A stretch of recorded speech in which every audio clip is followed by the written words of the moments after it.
Jay here, Stretford Paddock. That's Stephen Howson. Aston Villa 0, Manchester United 0. Steve, the obvious question is, where do we go from here? I mean, we can dissect that game. We can try and talk about what happened, but it won't take long because not much did. The only intrigue is, what does this mean for Eric Ten? Do you think this affects anything? Because we know Brailsford, Sir Jim Ratcliffe, Jason Wilcox, Dan Ashworth, even Fergie, we're all there. We saw them all lined up. There is meant to be a meeting. I think there was already a pre-planned meeting in London next week. What do you think this result means in terms of the manager's future? Do you think it has any bearing on it? I think the madness here is that we all probably knew if we lost, I think even a draw and a loss today might have been curtains. I'm pretty certain if he'd have lost both of these games, he's out on his ear. And if he'd have won both of these games, it probably would have been safe, at least till Christmas, I would think. But 2 draws is fuck knows territory. So it's answered as many questions as it's raised, hasn't it? Really, in terms of like you roll it back to seeing that starting 11, and everyone had a proper itchy head. Like, what is this 11 all about, and how is this going to work? And we're playing Aston Villa, who known for sort of careening through the middle of teams, and we're putting Mainu and Ericsson in front of them. Fuck. And then when they get through Mainu and Ericsson, it's Johnny Evans and Harry Maguire, and you're like, oh, this is going to be bad, this, isn't it? This feels like a man that's just asked to be sacked. But I think you have to give him a little bit of credit because we didn't concede a goal. We didn't even look, outside of a couple of flashes, we didn't really even look like we was going to concede a goal. By the flip side, we could still be playing tomorrow afternoon and we wouldn't have scored a goal, but we didn't look like we were going to concede. So, like I said, as many questions answers as raised. One sort of question that's got to get answered, whether it's Eric Ten who stays in his job or a new manager comes in, is the lack of goals at United. And I don't know, this is why I wanted to get your take on it. How do you think we solve that problem? Because we've got 5 goals this season in the Premier League, 3 of which came against Southampton. I don't look at the team and go, there's an obvious person who's going to step up and score loads of goals. Marcus, we know, can do. Hoyland's capable of scoring. Obviously, they're all capable of scoring, but I don't see there's an obvious one who's prolific or whatever. How much of a concern is that for you, this lack of goals that seems to become a running trait, and the fact that, again today, we didn't create a lot. It was a couple of shots, I think, from far out from Marcus and a Bruno free kick at the bar. It's been a concern since pre-season. Like, you looked at the team and you go, I don't know how we score goals. Genuinely don't know how we score goals. And there's not been loads of changes. Yes, Mason's gone. Yes, Sancho's gone. Mason was probably never going to play for United again, so it's almost like a waste of time counting his goals, what he might have been able to do, and Sancho, who knows what he would have been able to deliver, if anything. So you're like, well, where's all the goals going to come from? That's why I do think that the Ivan Toney stuff, I don't know where he would have fitted in, but I was kind of keen for it because you could see that we need goals. Yeah. We've just had 2 centre forwards play today. Okay, they didn't play 90 minutes each. One played like 65 and 125, but neither of them had a shot. Like, you kind of have to start there. You roll it back to Sir Alex Ferguson bollocking the likes of Scholes and Rooney and Giggs and all of them players, saying, if you don't pass him the ball in RVP, you won't play for me because he's going to win you the league. Now, none of these can even look at Robin van Persie in terms of ability, but they still need to be passed the ball to score a goal in the same way he needed to be passed the ball to score a goal. We're not putting ourselves in positions to score goals. It's as simple as that. And I think from a selection point of view, there's not loads you can change with our forward lineup. I think you might be able to tweak the midfield a little bit. Bruno's doing absolutely nothing at the moment in terms of, like, he's our number one responsible creator. Geezer ain't creating. Yeah. So why are you on the pitch, mate? Like, you're not here to do anything else. I'm not asking you to save corners. I'm not asking you to, like, take throw-ins. Like, your job on that football pitch is to create chances for Manchester United. That is your job. If you're not doing that, we need to figure out, 1, why you're not doing that, And if you're not doing that, you probably shouldn't be playing. Let's bring somebody else in. Casemiro created more in the 5 minutes he was on the pitch than Bruno created in the entire time he was on the pitch. Not acceptable. Like, how long do you persist with this? We've got a guy that is, when he's on form, creates the most chances in the Premier League. This season, he ain't that guy. No. So you either go, the system has changed and he can't do it anymore, or he either needs a rest, or he needs dropping. It can't be anything other than that. You can't just continue to pick him and hope that he's just going to start creating chances, because systematically it ain't working. And then you have to look at the likes of Rashford and Garnacho. I think Rashford might have created one today. Garnacho creates none, usually. That's normally what he does. Now, he was very wasteful, I thought, on Thursday night. Wasn't as wasteful tonight with his shots, didn't have anywhere near as many. But Ahmad creates chances for other people. He doesn't lose the ball, and he creates chances. He created 3 against Porto. Like, nobody created 3 in the entire game today for Manchester United. Why aren't we picking this kid? Like, you want to score some goals, you've got to create chances. So you've got to pick the players who are going to create your chances. Christian Eriksen, I just mentioned this on my own review. Christian Eriksen and Johnny Evans are putting in performances that should make anybody that we paid a transfer fee embarrassed about. Yeah. Because we picked both of them up, right? Both of them were 2 scrap heap free transfer signings. Like, go on then. There was a step up from charity, the pair of them, right? And they're both playing the best football at the club at the moment, bar none.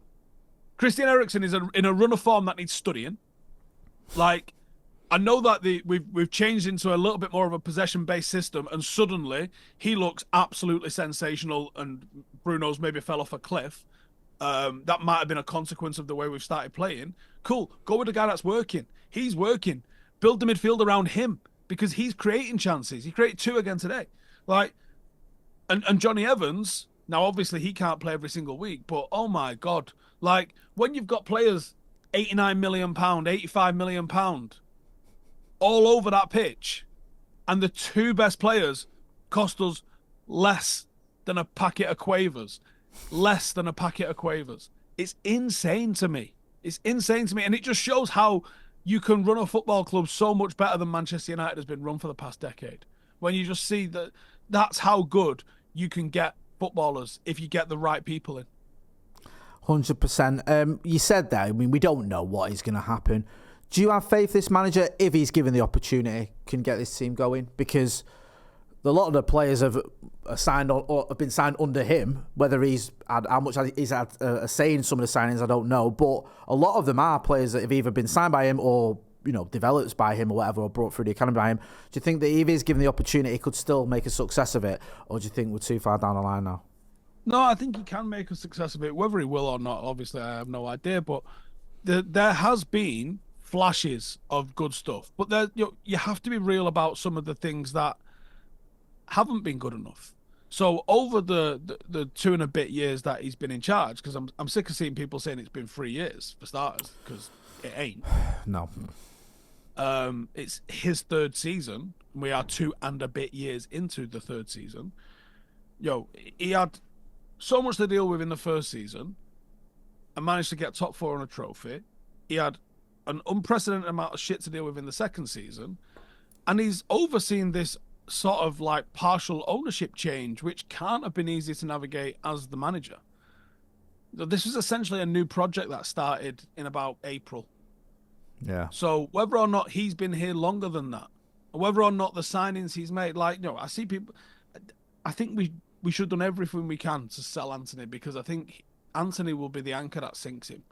Because any time that Anthony plays badly, and he wasn't horrendous today when he came on, but any time Anthony plays and he plays badly, him and the fact that Ten Hag signed him and how much he cost always get brought up.